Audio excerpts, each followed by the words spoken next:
Hi everyone, it's Pretty Mama Julia here from Awesome Healthy. I trust you're having a great day. And today we've got a guest on our show. I would like to welcome Dr. Rick Dina, all the way from America. Dr. Rick, hello and welcome.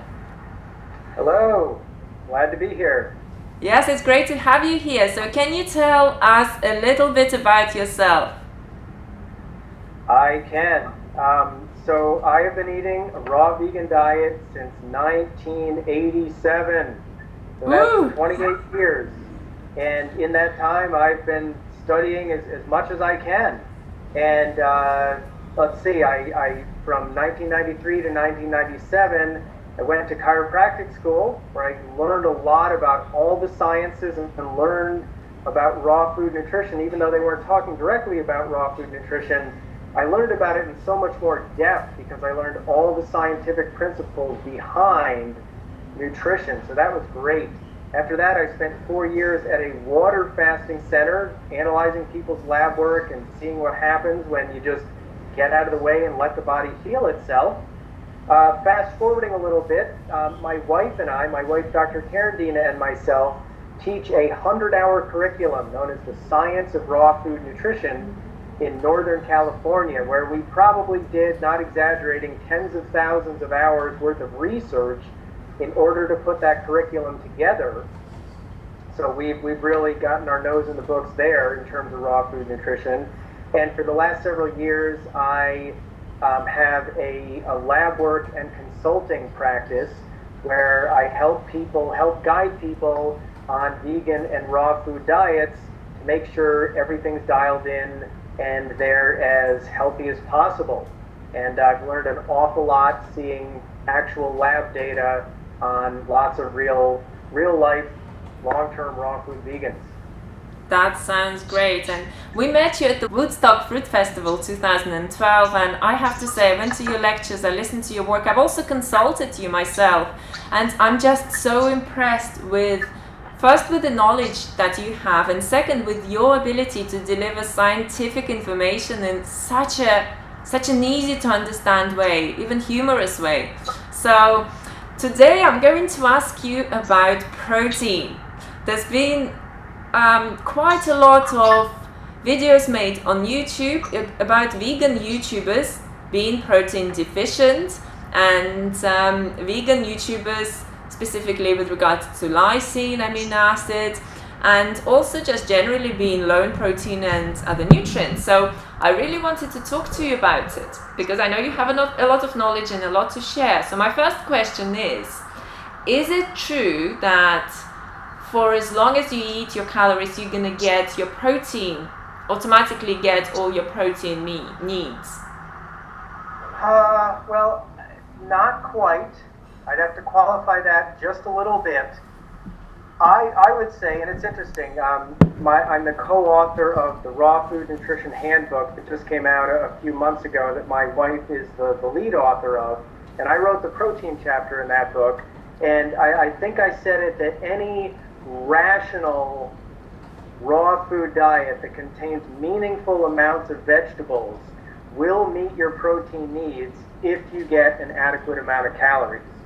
So I stated it that way. Now, however, if you eat some diets that are only fruit, or some diets that are really high in a lot of processed foods, things like agave or coconut oil or other types of oils, because oil doesn't contain protein at all, it is possible to eat a raw food or a vegan diet without enough protein. But you've really got to go out of your way to do something really extreme in order for that to happen. So for all practical purposes, it's hard to not get enough protein if you're basing your diet on fruits and vegetables and all other whole natural plant foods. Yes, you've got to do it the right way, that's for sure. Now, what about lysine? Is it true that raw vegans cannot get enough lysine in their diet? And can vegans also be deficient in lysine? Okay, so can vegans be deficient in lysine? Yes, they can. Is it easy to do? No, it's not. It's really hard to come up with a healthy vegan or raw vegan diet that does not contain enough lysine.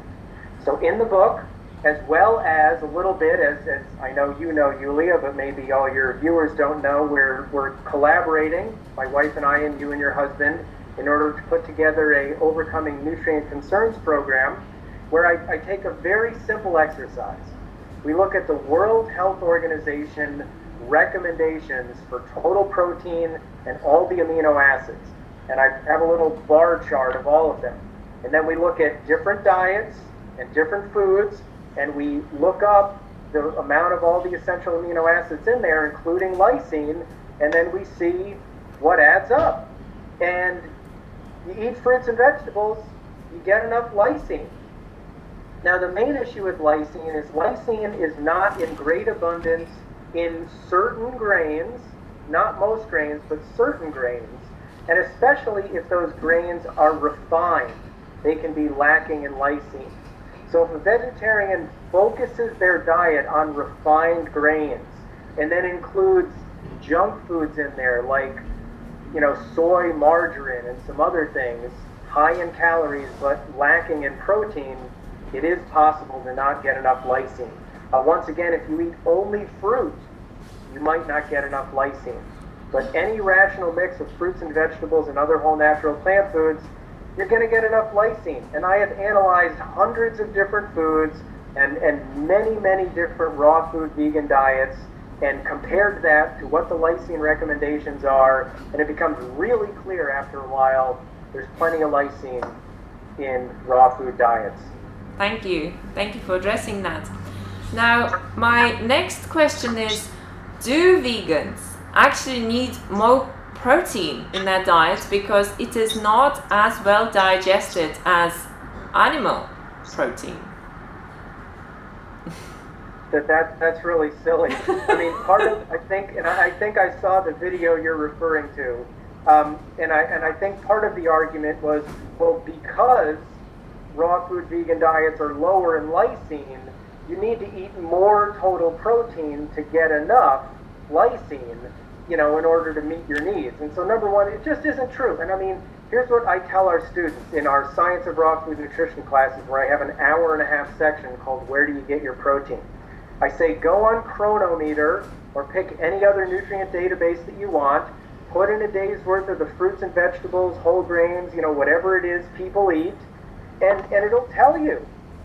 It gives you little bar charts if you made it on total protein, and it gives you all the essential amino acids, the essential fats, the vitamins and minerals, and you can see for yourself.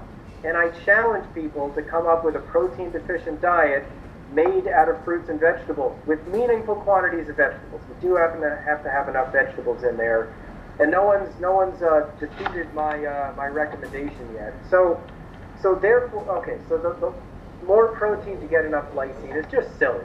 And if I may just interject a little bit, in today's world, where people spend a lot of time wanting to build their list, wanting to get a following, and wanting to get attention, they spend most of their time doing that and very little time actually studying nutrition. So people try to come up with controversial things like, oh, vegans don't get enough protein.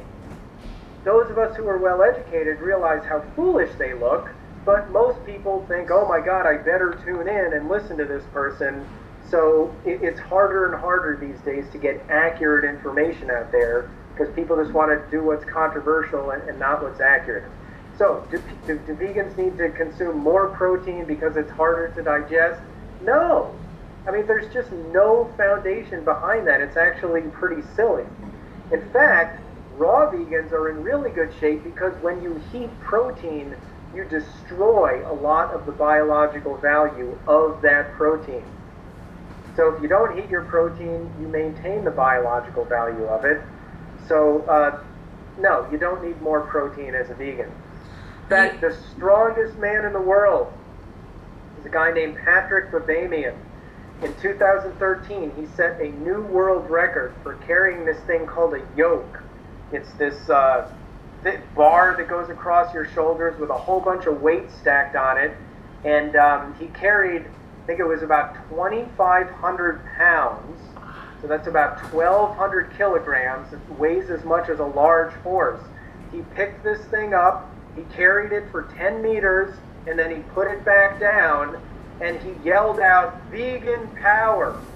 And he had a shirt that said, "I am a vegan badass" on it. And he's the strongest man in the world, and he's a vegan. So go tell him, "Hey, wimp, go push him and tell him he doesn't get enough protein and see what happens." I know you've already answered this question, but I still wanted to ask you, do raw vegans need to add cooked beans and legumes to their diet to get enough protein? If not adding cooked beans and legumes to your diet meant protein deficiency, I would have been dead decades ago. I mean, cooked beans and legumes, on a rare occasion, I'll eat those. I'm predominantly raw, not all raw. But the percentage of calories that comes from those things in my diet is less than 1%. So I would have been protein deficient decades ago, not eating those things. You can get enough protein from fruits and vegetables. If you look it up, people can see for themselves. So no, you don't have to add that stuff. You can if you want. All natural plant foods are good foods, and cooked ones can be pretty darn healthy as well, but they're not necessary. That's right. And personally, I went through pregnancy on a raw vegan lifestyle, and I had to grow a whole new being. How much protein does that take inside of me? And what I see amongst vegans and raw vegans is that for as long as they do this lifestyle correctly, and there are things to be aware of for sure, they thrive. And if they don't, then that means that they're not doing something the right way. So, Dr. Rick, thank you very much. Now let's talk about the program that we've created together. We wanted to let you guys know that if you are one of the 99% of people we met who is concerned about getting everything you need, your body needs on a raw vegan, high raw vegan or vegan plan, then we've created a program for you together with Dr. Rick Dina and his wife, Dr. Karen Dina.